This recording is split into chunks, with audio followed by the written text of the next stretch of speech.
তাই আপনি ঘুড়িটা বানাইছেন সেটা তো ঠিক আছে, সাধুবাদ জানাই।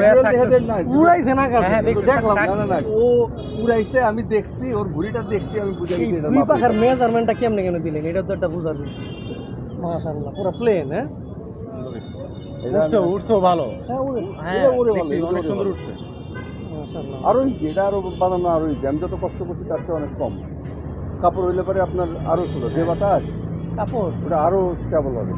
কেন এগুলো পাইপ হয়ে যাবে, এগুলো সব পাইপ, এই চার কোনা চারটা পাইপ আর এই যে চারটা পাইপ, খুব সুন্দর।